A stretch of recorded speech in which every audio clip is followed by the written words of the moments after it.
2007 का साल था। मैं नया नया रिपोर्टर था। गुजरात विधानसभा चुनाव के नतीजे आ रहे थे। मेरी तैनाती अमित शाह के घर पे ही हो गई।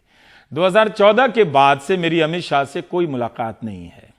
इस बार जब 2019 में नतीजे आ रहे थे तब बीजेपी ने चैनलों में भेजने के लिए 48 प्रवक्ताओं के जो रोस्टर बनाए, उसमें से एक भी प्रवक्ता का नाम मेरे कार्यक्रम के लिए नहीं था।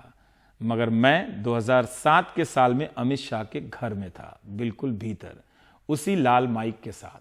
अमित शाह जब अपनी मां का आशीर्वाद लेकर मतगणना केंद्र जा रहे थे, उनके पांव छू रहे थे, तब मैं अमित शाह के घर भीतर फिल्मा रहा था। वो मैं आपको दिखाना चाहता हूं।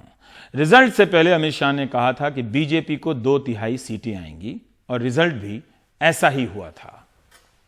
गुजरात के गृह मंत्री अमित शाह मतगणना केंद्र पर जाने से पहले अपनी मां के पांव छूकर आशीर्वाद ले रहे हैं।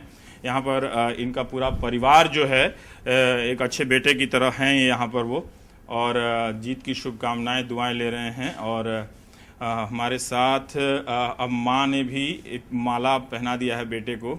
अच्छा है, यहाँ पर गांधी की भी तस्वीर है और देवी देवता का एक पूरा एक भक्तिमय माहौल है। शाह साहब, माँ का आशीर्वाद जरूरी है जनता के बाद? हाँ, मेरे लिए तो सबसे पहले माँ का आशीर्वाद सबसे पहले जी।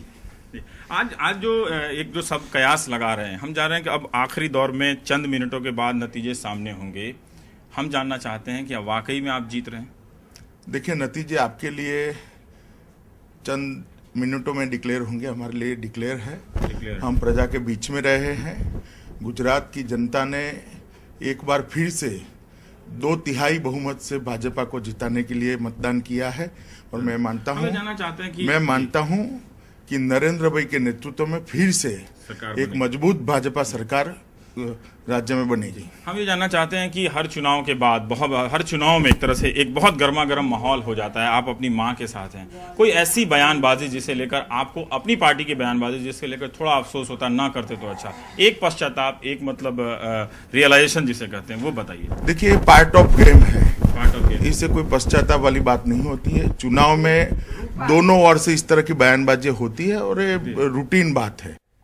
ना मैं बदला ना अमित शाह। अमित शाह के इस जवाब से आप उनकी राजनीति की शैली को समझ सकते हैं। 2007, ये 2019 है। शायद प्रायश्चित की कोई जगह नहीं है उनकी राजनीति में। लेकिन अमित शाह को मैंने दिल्ली के विधानसभा चुनाव में 150 कार्यकर्ताओं को भी, बल्कि उससे भी कम कार्यकर्ताओं को संबोधित करते देखा था। मुझे लगा था कि राष्ट्रीय अध्यक्ष इतनी कम भीड़ देकर लौट जाएंगे, मगर अमित शाह ने दक्षिण दिल्ली के इलाके का अपना कार्यक्रम पूरा किया, जब 20-25 लोग, 50 लोग भी नहीं थे। अमित शाह सोमनाथ मंदिर ट्रस्ट के अध्यक्ष हैं, गुजरात क्रिकेट एसोसिएशन के भी अध्यक्ष रह चुके हैं। एक राजनेता की जीवन यात्रा बहुत दिलचस्प होती है। वह कब किताब बन जाए और कब किताब का फुटनोट्स कोई नहीं जानता है। जो नेता होता है वो फुटनोट्स में भी रहता है और किताब भी बन जाने पर रहता है।